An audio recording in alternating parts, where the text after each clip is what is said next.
안녕하십니까. 대구 대교구 최동석 안드레아 신부입니다. 예, 이렇게 2년 만에 다시 이렇게 여러분들을 찾아뵌 것 같습니다. 너무 반갑고 이 자리를 초대해 주신 우리 평화방송 관계자 여러분 감사드립니다. 오늘 저의 주제는 이 서유기에 대한 이야기를 좀 해볼까 합니다. 서유기 그러면서 하느님을 찾아가는 또 하나의 길. 서유기가 무슨 하느님을 찾아가는 또 하나의 길인가라고 의아해 하실 수 있겠는데 그것을 이제 여러분들이 이 강의를 따라오시다 보면 하느님과 어떤 관계가 있는가 이 소설을 읽으면서 그런 생각을 해볼 수 있겠습니다. 그래서 동양 고전에서 만나는 구도자의 여정과 신앙적 통찰이라는 부제로 진행해 보겠습니다. 그러면 먼저 다 함께 시작 기도로 주님의 기도 바치겠습니다. 성부와 성자와 성령의 이름으로 아멘.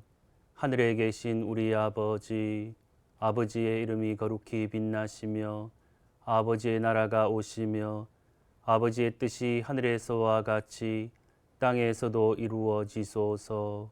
오늘 저희에게 일용할 양식을 주시고 저희에게 잘못한 일을 저희가 용서하오니 저희 죄를 용서하시고 저희를 유혹에 빠지지 않게 하시고 악에서 구하소서. 아멘. 성부와 성자와 성령의 이름으로 아멘. 예. 그러면 이 서유기 우리 천천히 한번 함께 여정을 떠나 보겠습니다. 여러분 한자로 이제 서유기라고 되어 있죠. 그래서 서쪽을 이야기합니다. 서쪽이고 여기에 놀유자가 있습니다. 놀유자. 그리고 거기에 대한 이제 기록이죠. 예로부터 이 서쪽이라는 의미는 그 중국 사람들에게 있어서 굉장히 중요한 상징적 의미가 있습니다. 불교적으로 물론 이 소설이기 때문에 여러분들 이 소설에 주로 나오는 이 종교가 유교, 불교, 도교가 많이 나옵니다. 그래서 제가 이 가톨릭 평화 방송에서 불교 이야기를 한다고 해서 너무 불교 느낌이 아니라 소설의 내용이 그렇게 나옵니다. 그래서 불교적 용어 또 유교적 용어 또 그리고 도교적 용어가 이렇게 혼재되어 나오기도 하죠. 그래서 불교적 의미에서 서쪽이라는 것은 서천, 즉 극락세계, 그리고 지리적으로 보면 인도를 이야기합니다. 그래서 많은 분들이 불교가 인도에서 시작되었기 때문에 그래서 여기에 나오는 주인공들도 마지막에 서쪽을 향해 가는 그러한 이야기죠. 그리고 놀유자가 쓰여 있는데 우리가 그냥 막 친구들과 놀고 장난치고 이러한 개념에 노는 것이 아니라 그야말로 하나의 여정, 서쪽을 향한 하나의 길, 그리고 또 조금 더 신앙적으로 영적으로 이야기를 한다면 거닐다. 그러니까 영적인 어떤 자유로움 속으로 거닐다. 이런 의미도 함께 들어 있습니다.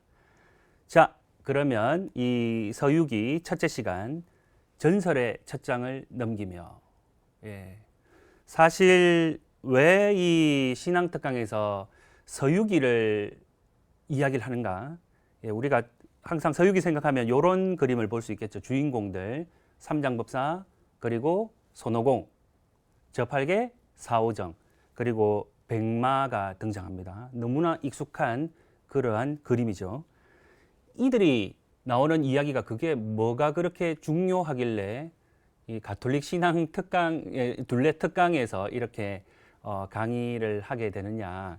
사실 그 중요성은 여기에 있습니다. 여러분 이 중국의 4대 기서 혹은 4대 명저 들어보셨습니까? 중국의 고전 중에서 아직까지 사람들의 입에 회자되고 끊임없이 이야기하는 텍스트 4권이 있습니다. 수오전, 서유기, 삼국연의, 홍루몽. 요거는 이제 중국의 4대 명저에 속합니다. 그리고 수오전, 서유기, 삼국연의, 금병매 이렇게 해서 중국의 4대 기서, 기이한 책이죠. 그래서 그 속에 서유기는 4대 기서와 4대 명저에 속할 만큼 굉장히 중요한 책입니다. 그래서 이 중국 사람들의 생각들은 사실 뭐 삼국연의라고 여기 적혀 있는데 요걸 우리는 쉽게 삼국지라고 이야기하죠. 삼국지. 그런데 실제 역사책 삼국지가 있습니다. 여러분들이 혹시 관심이 있다면 삼국지 역사책을 읽어보시면 되지만 너무너무 좀 어려워요. 우리가 생각하는 신출, 기모란, 뭐 제갈공명의 어떤 그러한 이야기나 여러 가지 이야기들이 사실 삼국지 역사책에는 좀 다르게 나옵니다. 그런데 삼국연의는 그야말로 중국 사람들의 생각과 사상과 어떤 땅을 차지하기 위한 그러한 여러 가지 전투와 이 어떤 그 생각들, 그러한 것들이 담겨 있다면 물론 나중에는 다 죽어요. 좀 허무하게 끝납니다. 뭐 땅을 차지하기 위해서 위나라, 총나라, 오나라가 서로 각축을 벌였지만 다 죽고, 또 제갈공명이 마지막에 끝판왕인 사마이라는 사람이 등장하면서 삼국을 이렇게 움직였던 사람들은 다 죽고 세월이 지나가면서 모두가 이 역사 속에서 사라집니다. 이게 또 하나의 중국의 생각이고, 그리고 이 수오전은 노지심이라는 사람을 중심으로 많은 도적대가 나오지만 그 속에는 중국 사상의 그 정신이 들어 있습니다. 의협, 협객 이런 말 들어보셨죠? 그래서 그러한 내용들을 또 다루고 있고, 이 홍루몽은 사실 이 홍루에서 꿈을 꾸다. 인생에 참 그 화려했던 이 그러한 결과는 뭐냐? 모든 것이 허무로다. 이제 이런 이야기로 전개가 됩니다.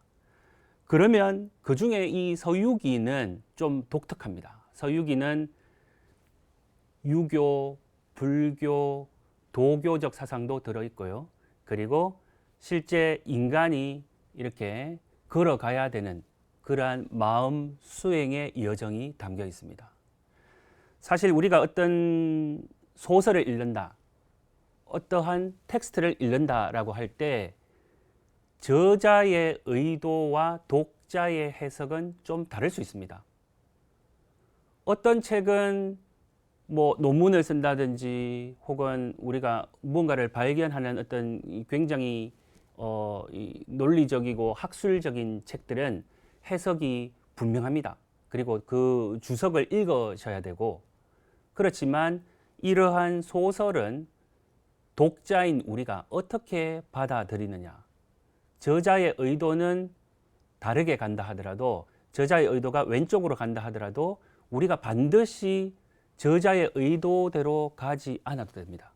오른쪽으로 가면서 이 책을 또 곱씹고 이런 뜻이었구나 라고 우리의 지평 안에서, 세월 안에서 또 올해 읽고 내년에 읽고 또 후년에 읽어도 그 의미가 늘 새롭게 다가올 수가 있다는 것이죠. 그래서 이 서유기를 우리는 신앙적 관점 안에서 통찰해 보도록 합니다. 그래서 이 무대에 여러분들이 시청하시는 텔레비전 안에 서유기가 이제 등장합니다. 자, 그러면 제가 왜 이 서유기에 지금 강의를 하고 있고 또 왜 서유기를 이야기를 하는가라는 그러한 의문이 들 수 있는데, 사실 제가 2005년부터 2014년까지 9년 동안, 만 9년 동안 북경에서 이제 유학을 했습니다. 유학을 했고 공부를 하는데 이제 한 번씩 이 중국어도 공부를 해야 되고 또 머리도 식힐 겸 해서 텔레비전을 이렇게 틀어보거든요. 텔레비전을 틀어보면 항상 서유기 드라마가 항상 나옵니다. 그래서 처음에는 좀 뭐 우리가 어릴 때부터 읽어왔던 그냥 손오공, 뭐 저팔계, 사오정, 뭐 한국에도 많이 만화 애니메이션도 나왔고 영화도 나오고 했지 않습니까? 그래서 별로 눈여겨보지 않았는데 또 한 달쯤 지나면 텔레비전을 틀어보면 이 1986년판 서유기가 또 방영이 되는 거예요. 그래서 이제 한 번도 관심을 별로 안 가졌는데 이제 세 번째잖아요. 인생은 3세판이라고 이야기하잖아요. 세 번째부터 제가 관심을 가지기 시작했습니다. 그래서 뭐 물론 이제 공부를 하기 때문에 이것을 집중적으로 끝까지 다 볼 수는 없지만 중간중간에 한 번씩 이렇게 보았을 때 굉장히 재미도 있지만 이 속에 들어있는 의미가 너무너무 크구나. 그러한 생각을 하게 되었습니다. 그래서 이 서유기, 그런데 제가 이제 귀국하고 나서 이 서유기가 그러면 이제 끝인가? 결별, 완전히 서유기와는 저는 이제 작별 인사를 하고 끝이라고 생각했는데 그렇지 않았습니다.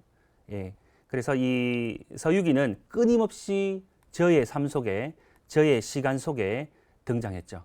그래서 지금 여러분 여기 서유기에 대해서 교보문고의 책을 검색해 보면 뭐 786개의 검색 결과라고 그냥 단순하게 나옵니다. 좀 더 디테일하게 들어가면 더 많이 나오겠죠. 그래서 도서만 해도 786종이 이렇게 있고 그 다음에 드라마, 영화 뭐 엄청납니다. 지금도 끊임없이 서유기. 그래서 참 한 텍스트 고전이라는 것이 이렇게 현대까지 영향을 미치는 이유가 뭘까? 과연 이 속에 무엇이 들어있을까? 도대체 어떤 내용이길래 자꾸 옷을 갈아입으면서 서유기가 방영되고 회자되고 이야기되느냐. 그런 부분에 대해서 지금부터 천천히 설명드리겠습니다. 여러분, 사실 소설이라는 것은 실제 있었던 역사적 사실이나 사건이나 기록들, 그러한 것에서 모티브를 삼죠. 그래서 이 서유기도 단순히 저자가 그냥 아무것도 없는 무의 상태에서 이 이야기를 펼친 것이 아닙니다. 그러면 무엇을 근거로 이 서유기를 이야기했는가? 실제로 당나라 때 삼장법사라고 해서 현장 스님이 있었습니다. 실존 인물이었습니다. 이 현장 스님은 사실 우리나라에도 영향을 미칩니다. 무슨 말인가 하면 이분의 이 사상, 이분이 걸어갔던 그 일종의 뭐 여정, 여행, 그러한 혹은 또 그가 경험했던 여러 가지 기록, 일기 뭐 등등 기행이죠. 기행문이라고 말할 수 있겠죠. 그것을 담은 것을 대당서역기라고 하는데 이 현장 스님은 중국에서 어릴 때 대략 한 뭐 13세쯤이었겠죠. 그때 이제 사찰에 들어가고서 승려가 됩니다. 그런데 살면서 굉장히 궁금한 게 많았어요. 궁금한 게 너무너무 많고 그래서 그것을 질문을 했지만 그 질문에 답을 해주는 분이 없었습니다. 성장해서 이야기입니다. 그래서 이분이 어느 스님을 만났고 그분이 지금 인도에 가면 네가 궁금해하는 그 이야기를 지금 가르쳐 주고 있는 분이 계시다. 그 말을 듣고 이 현장 스님은 결심을 합니다. 중국을 떠나 인도로 가야 되겠다. 그래서 이분은 뭐 지금처럼 비행기가 있겠습니까? 기차가 있겠습니까? 차가 있겠습니까? 그 멀고 먼 그리고 넓은 타클라마칸 사막을 지나 인도로 걸어가는 그러한 여정을 떠났습니다. 다시 중국으로 돌아왔던 해를 계산해 보면 17년 정도가 걸립니다. 그래서 앞서 제가 우리나라와도 연관이 있다라고 했죠. 그 말은 무슨 말인가 하면 이 현장 스님이 우리들에게 전해주는 그러한 이야기는 바로 일체 유심조. 여러분, 일체의 모든 것은 오직 마음이 지어낸다. 그것을 배워옵니다. 그게 바로 조금 전문적인 용어로 표현하면 유식사상입니다. 유식사상. 그래서 17년 동안 이 유식사상을 배워오고 그리고 또 많은 텍스트들을 가져와서 번역을 하기 시작하죠. 그래서 이분 기준으로 산스크리트어 불교 경전인 불경을 물론 이제 우리나라에 8만 대장경이 있잖아요. 그래서 이 대장경을 한자로 번역해내는 그러한 일을 하게 되죠. 물론 이 현장 스님 앞에 구마라지바, 구마라즙, 뭐 구마라즙, 구마라습 뭐 여러 가지로 발음할 수 있는데 그분은 구역이라면 이분 기준으로 신역이라고 합니다. 그래서 이분이 가르치는 모든 것은 마음이 만들어낸다. 이게 당나라잖아요. 바로 옆에 있던 우리나라 신라까지 전해집니다. 모든 것은 마음이 만들어낸다. 여러분, 여기 앞에 테이블이 있잖아요. 이 테이블이 처음부터 여기 있었습니까? 아니죠. 지금 제가 이 테이블 위에 노트북이 하나 있고 마우스가 있고 그렇습니다. 그런데 이 테이블이 없다면 저는 이것을 놓을 수가 없고 이것을 좀 편안하게 놓아서 강연을 할 수 있는 특강을 할 수 있는 그러한 것이 없을까라고 첫 번째 마음을 딱 가져요. 첫 마음은 좀 편하게, 안 그러면 제가 이걸 다 들고 지금 이야기를 해야 되지 않습니까? 그래서 무언가가 좀 이것을 바칠 수 있는 게 있었으면 좋겠다라는 첫 마음이 시작되면서 누군가에게 이러한 테이블을 의뢰를 하고 또 사각형이었으면 좋겠다. 그러면 이 재료를 어딘가에서 구해오고 그리고 여기다 페인트 칠을 여기에 조명들이 있기 때문에 하얀색이 좋겠다.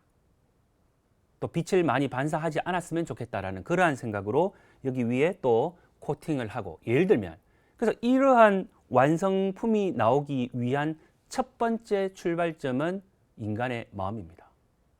그리고 좀 더 들어가면 사람의 마음이 얼마나 복잡합니까? 하루에도 여러 번 천당에 갔다가 연옥에 갔다가 마음 한번 잘 쓰면 또 아주 선한 마음으로 바뀌지만 또 금방 우리는 마음이 변하죠. 그래서 모든 것은 마음이 만들어낸다라는 일체 유심조, 이것을 현장 스님이 이야기를 했습니다. 이 영향이 마침 우리나라의 원효 스님 많이 들어보셨죠? 원효 성사라고 하죠. 원효 스님과 의상 스님이 중국에 유학을 가려고 결심했고 처음에는 좀 여의치 않게 처음에는 좀 쉽게 가지 못했습니다. 한번 국경에서 잡혀서 신문을 받고 다시 돌려보내지게 되죠. 그리고 다시 2차 결심을 하고 그들은 떠납니다. 그들을 떠날 때 어느 날 비가 엄청나게 내리는 날, 여러분들이 너무너무 잘 알고 있습니다. 지금 우리 오늘날 같으면 아마 평택의 수도사이지 싶은데 거기에 원효 스님께서 체험했던 그 동굴을 재현해 놓았습니다. 이분이 우리 너무나 잘 알지만 다시 한번 간략하게 설명해 드리면 이분이 밤에 너무너무 목이 말라서 물을 한 잔 탁 마셨는데 너무 단 거예요. 너무 갈등도 해소되고 갈증도 해소가 되고 너무 맛있고 달콤하고 그래서 잠을 푹 잤는데 자고 일어나니까 뭔가 분위기가 심상치 않습니다. 주변에 보니까 사람의 시신도 있고요. 그리고 묘지도 있고요. 그러니까 공동묘지였다는 거죠. 그래서 이분이 갑자기 어젯밤에 마셨던 물을 살펴보니 시체가 썩어 고인 물이었습니다. 그래서 그 생각을 하다 보니 갑자기 구역질이 나는 것이죠. 그때 이분은 깨닫습니다. 아, 어제 저녁에 그렇게 달콤하고 맛있고 시원했던 물이 지금 이 순간 내가 시체가 썩은 물이라고 생각하니 구역질이 나는구나. 어제는 천국을 갔다면 오늘은 지옥을 맛보고 있는 이 모든 것은 어디에서 왔느냐? 그렇구나. 마음이구나. 모든 것은 마음이 짓는 것이구나. 이렇게 깨닫습니다. 그래서 이 원효 스님은 현장 스님을 찾아가지 않습니다. 다시 돌아옵니다. 이 사건, 그래서 현장 스님의 일체 유심조 사상은 우리나라 신라에 있었던 원효 스님에게도 영향을 미쳤다는 것이죠. 그래서 이분이 걸어갔던 그 여정, 실제 현장 스님이 걸어갔던 이 여정을 이제 서유기에 나오는 주인공들이 직접 걸어갑니다. 물론 소설이죠, 소설. 그래서 이 현장 스님이 지은 그 책이 성유식론 주해, 뭐 성유식론, 이 주해는 이제 이만이라는 분이 이제 역주를 했지만 성유식론을 이제 지게 됩니다. 그래서 여기에 인간의 마음의 시스템을 다 다룹니다. 예, 그래서 이것을 서유기에서 모티브로 삼아서 이야기를 전개한다는 것이죠. 자, 서천을 향한 이 마음 수행의 길을 떠나갑니다. 그러면서 이 삼장법사와 손오공, 저팔계, 사오정 이들이 그러면 어떻게 만나게 되는가? 그것이 서유기의 줄거리이고 그 속에 온갖 요괴들이 등장합니다. 이게 이제 좀 포인트가 되겠죠. 그냥 순탄하게 시간과 세월 속에서 인도의 서천에 도착하면 아무 문제가 없지만 곳곳마다 요괴들이 등장해요. 그래서 그 요괴란 것은 실체가 무엇일까? 과연 무엇을 의미하는가? 그러한 것들 이제 하나씩 살펴보도록 하겠습니다. 서천을 향한 마음 수행기를 떠나는데 제가 강의를 할 때 한 번씩 계속 이 인용하는 텍스트의 그 이제 번역본이죠. 인용하는 텍스트가 바로 서울대학교 서유기 번역연구회에서 번역한 이 판본입니다. 서울 출판사. 물론 또 조금 있으면은 또 다른 책도 있긴 있습니다. 그래서 대부분 요 책에 근거해서 몇 회의 이야기입니다. 몇 회의 에피소드입니다 하면 바로 이 책을 참고로 해 주시면 되겠습니다. 이 서유기의 서문에 여러 이제 사람들이 서문을 지었는데 이런 말이 있어요. 경전을 구하러 간다고 기록된 것은 실제로 경전을 구하러 가는 것이 아니다. 이게 무슨 말이냐? 지금 삼장법사와 제자들이 서천에 가는 목적은 경전을 구하러 가는 겁니다. 그 경전을 구해서 다시 원래 출발했던 곳으로 와서 사람들에게 부처님의 말씀을 전하는 것이 목적인데 경전을 구하러 가는데 경전을 구하는 것이 아니다. 이렇게 나와 있어요. 그러면서 내가 말을 짓기도 하고, 그러니까 뭐 좀 악마라고 제가 이제 약간 좀 구체적으로 좀 이야기를 했지만 어쨌든 마라는 것은 좀 여러 가지 어떤 불편한 그러한 인간의 정에 해당하는 것이죠. 뭐 기쁨과 슬픔, 뭐 희로애락 그런 게 많잖아요. 그런 것처럼 내가 말을 짓기도 하고 또 부처를 짓기도 하고. 그러니까 바로 일체 유심조 아니겠습니까? 이 모든 것의 출발점은 마음이다. 마음을 놓아버리면 망상의 마음이 되고 또 그리고 망상의 마음과 하나가 되면 비로소 그때부터 인간의 마음속에 말을 짓게 되는 것이죠.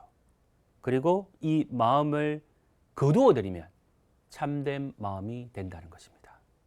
그런데 이 마는 어디서 생겨났느냐?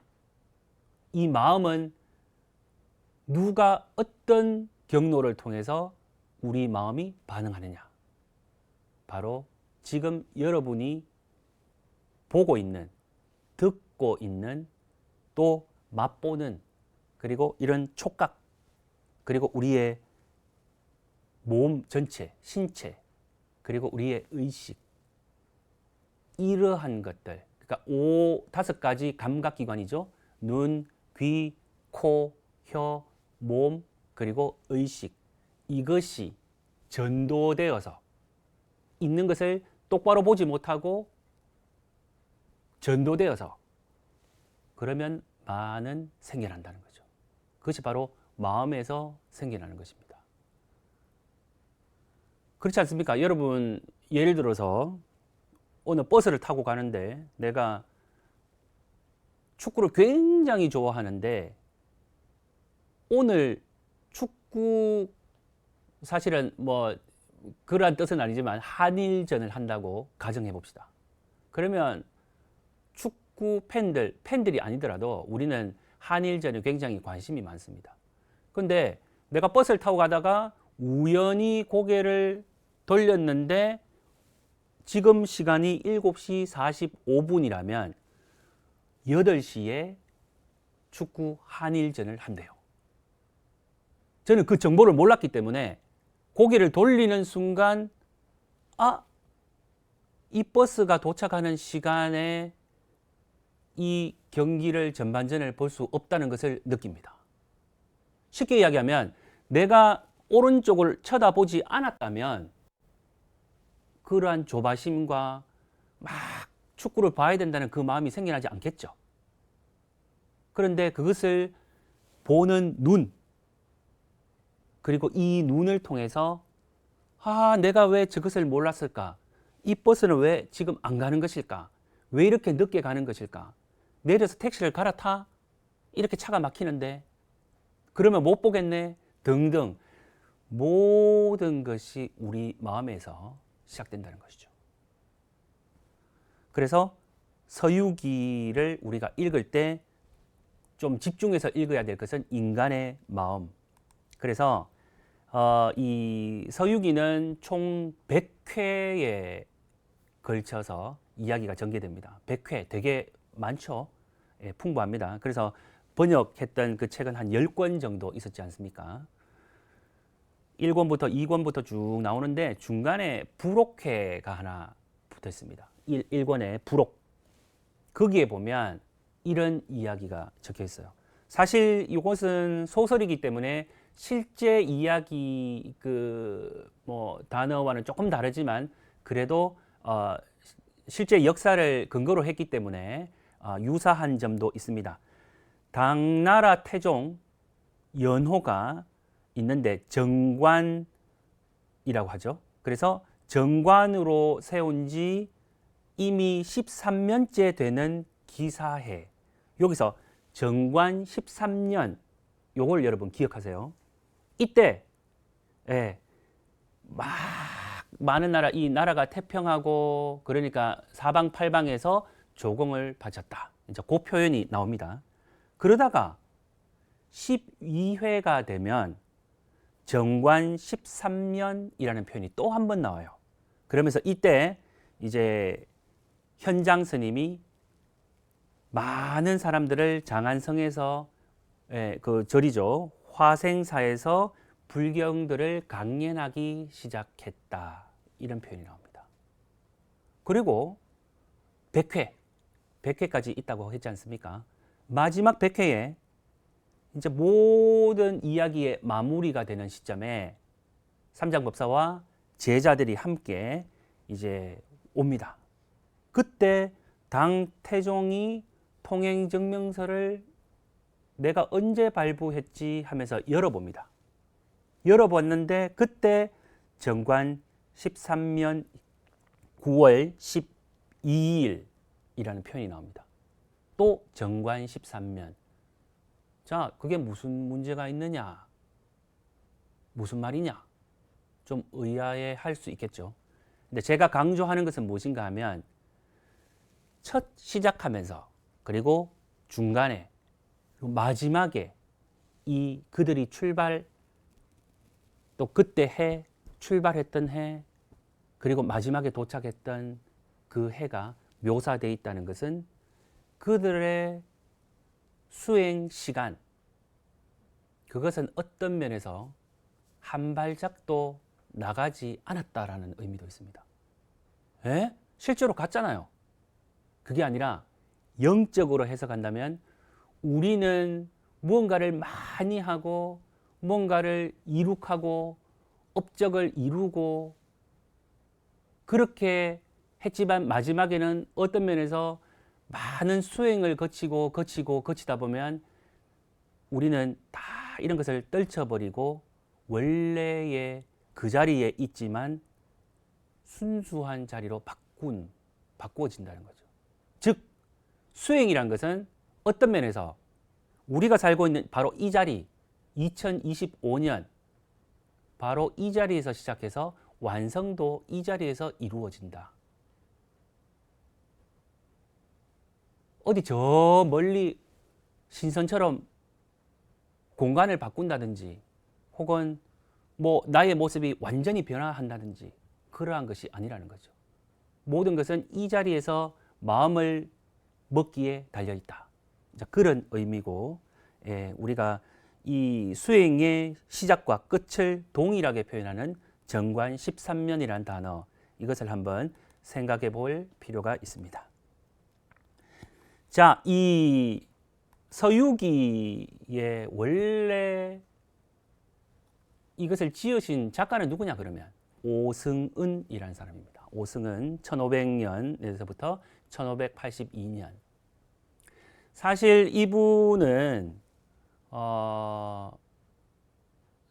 어릴 때부터 막 열심히 공부하고 뭐 그림, 시서 뭐 여러 가지 관심도 많았고 그렇게 벼슬을 하고 했지만 사실은 좀 몰락합니다. 그리고 인생으로 본다면 순탄하지 않는 삶 그리고 그 당시에 어떤 그 사회의 큰 뭐 정치인들이 하는 그러한 어떤 큰 문제들을 보면서 그가 어떻게 해 볼 수 없음을 느끼고 탄관오리를 보면서도 이 어떻게 자기의 힘으로는 해볼 수 없는 그러한 한계성을 느끼죠.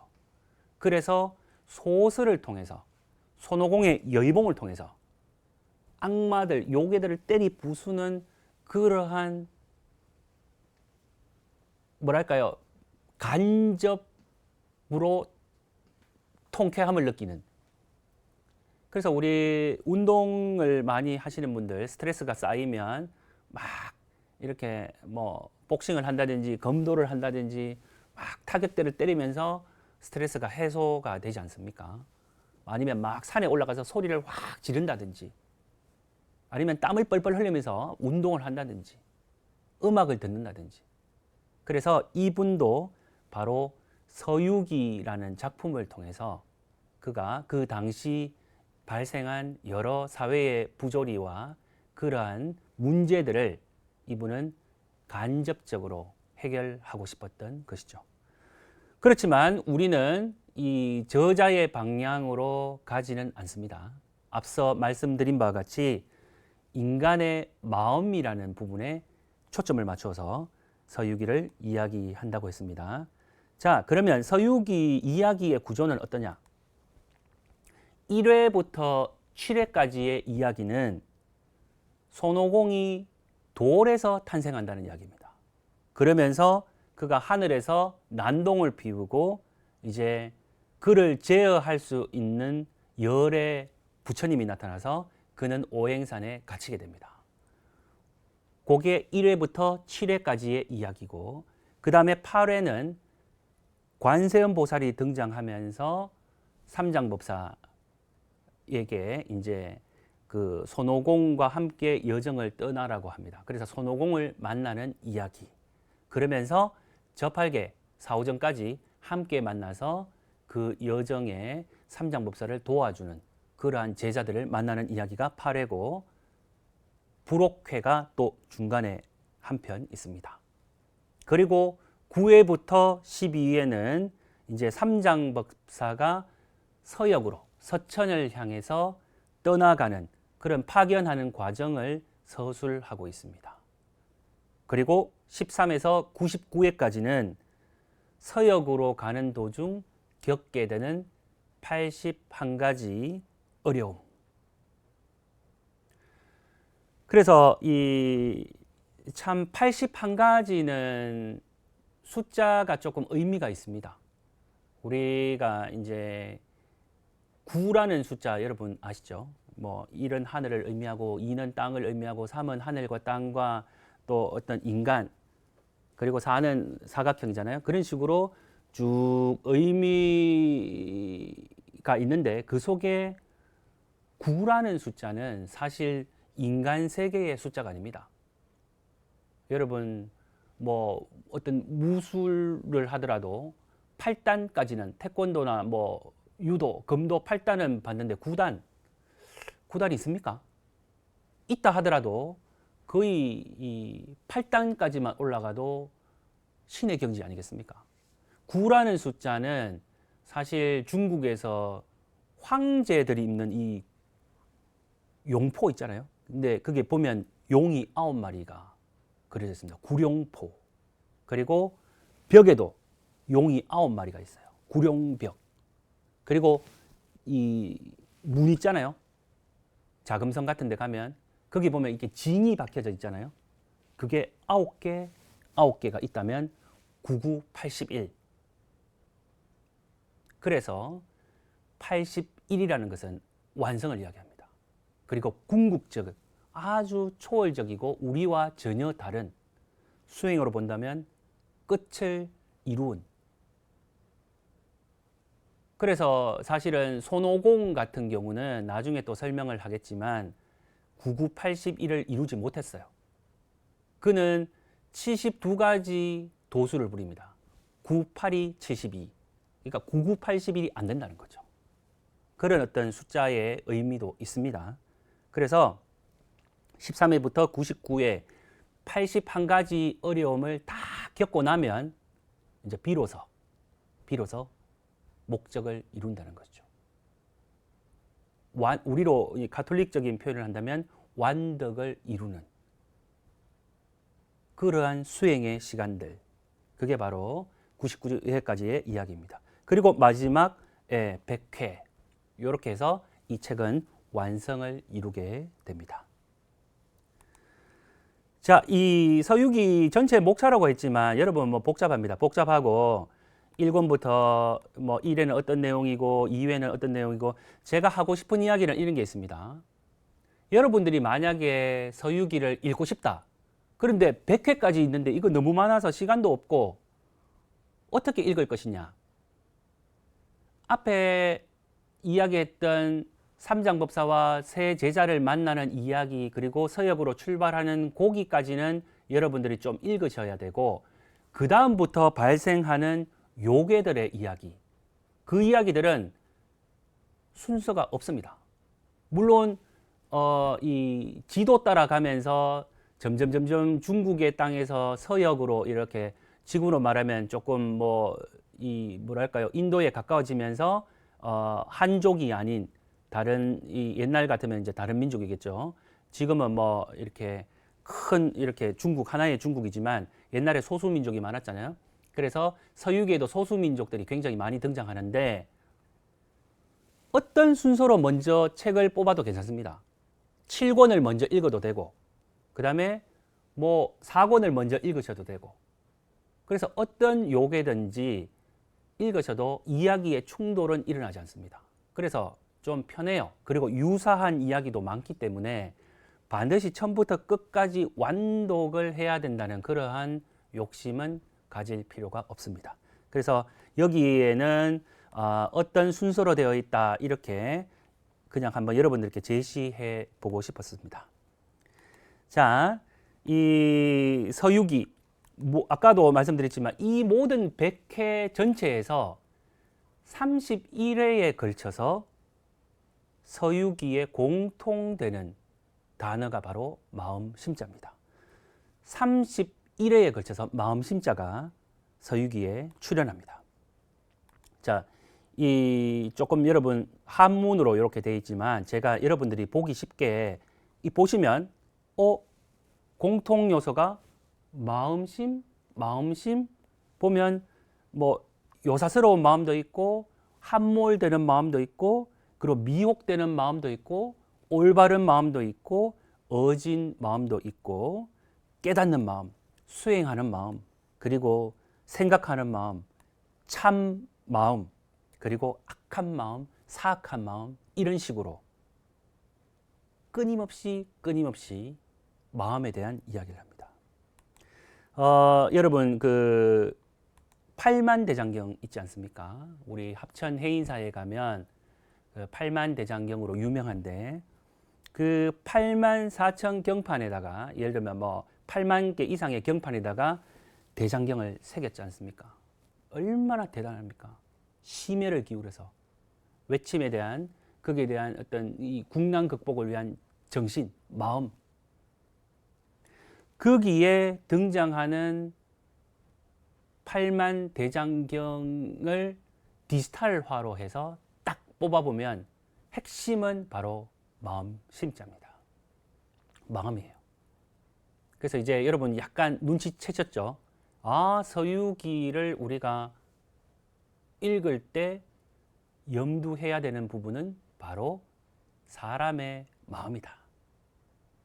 모든 것은 마음이 지어내는구나. 그것을 여러분들은 이제 좀 발견하셨으리라고 믿습니다. 그래서 이 서유기는 그렇게 이제 전개되면서 이 서유기에 등장하는 주인공들은 여러분 삼장법사, 손오공, 저팔계, 사오정 그리고 용마, 백마죠. 그들에 대한 이야기를 우리는 다음 시간에 합니다. 그래서 간략하게 이 삼장법사도 사실은 윤회를 했습니다. 전생이 있었어요. 물론 이제 소설입니다, 여러분. 지금 이야기하는 것은 서유기라는 소설입니다. 손오공은 천상도 왔다 갔다 하고요. 또 저 물속도 들어가고요. 또 어떤 뭐랄까요? 어떤 죽음 이후에 가는 그러한 세계에도 가고요. 그러니까 손오공은 넘나듭니다. 어떤 시간과 공간을 넘나드는 그러한 캐릭터예요. 소설이니까 가능합니다. 소설이에요. 그래서 손오공도 이름의 변천사들이 많습니다. 여기 보시면 미우왕이었다가 필마온이었다가 제천대성이었다가 그야말로 손오공이었다가 뭐 저팔계도 마찬가지죠. 그래서 우리는 이 주인공들에 대해서 차근차근 그 이름의 변천을 보면서 그들의 특징을 살펴볼 것입니다. 그리고 이 사오정 용마도 사실 뭐 별로 집중을 하지 않는데 우리가 삼장법사를 모시고 가는 그 하얀 말 있잖아요.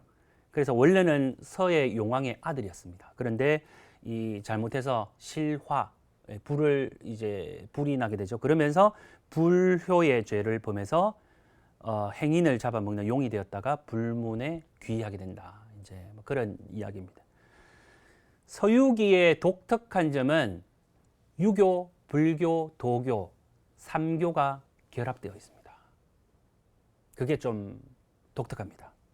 그래서 이 유교와 불교와 도교 그 중에서도 유교는 주로 나라의 충성, 부모에게 효도, 그러니까 충과 효라는 이 사상이 집중적으로 이렇게 많이 드러나고요. 그 다음에 불교는 인과응보 사상. 이 결과가 있게 되는 이유는 뭐냐? 원인이 있다는 거죠. 원인 없이 결과가 있지 않습니다. 분명히 요괴들이 이 세상에 그리고 저팔계가 여기 지상에 떨어져 있는 이유는 뭐냐? 원인이 있습니다. 천상에서 잘못을 저질렀기 때문에 땅에 떨어질 수밖에 없었습니다. 그러한 인과응보 사상 그리고 윤회 사상이 들어있습니다. 그리고 좀 여러분들이 좀 낯선데 도교라고 있습니다. 도교. 지금 우리나라에는 거의 도교가 잘 안 보입니다. 그렇지만 곳곳에 숨어 있어요. 곳곳에. 몇 년 전에 국립중앙박물관에서도 도교 전시가 이루어졌죠. 그래서 특별전 속에 보면 우리가 사용하는 도자기 또 우리가 사용하는 어떤 뭐 그 장수와 복을 상징하는 그러한 곳. 그러니까 도교는 신선이 되는 게 목적이지만 뭐 우리 새해 복 많이 받으십시오 할 때 그 복 영원히 죽지 않는 그러한 불로장생이란 것이 바로 도교에 나타나는 사상입니다. 유교, 불교, 도교라고 할 때 이 유교의 사상은 우리나라에 이제 지금 있는 어떤 그 우리는 성리학 계통의 그 유교죠. 그래서 물론 심학도 있고 그렇지만 그러한 어떤 그 좀 학문 형이상학화된 그러한 이 유교를 말하는 것이 아니라 그야말로 유가 사상이라고 말할 수 있는 공자가 이야기했고 맹자가 이야기했던 그러한 정도의 유교가 여기에 반영되어 있다고 말할 수 있겠습니다.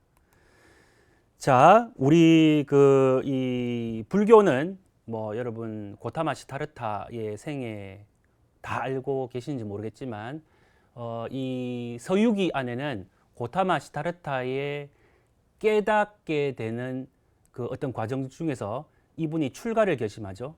그 출가를 결심하는 그 부분이 서유기 손오공에 이제 반영이 됩니다. 그래서 이제 그런 이야기들도 제가 차츰차츰 여러분들께 해드리도록 하겠습니다.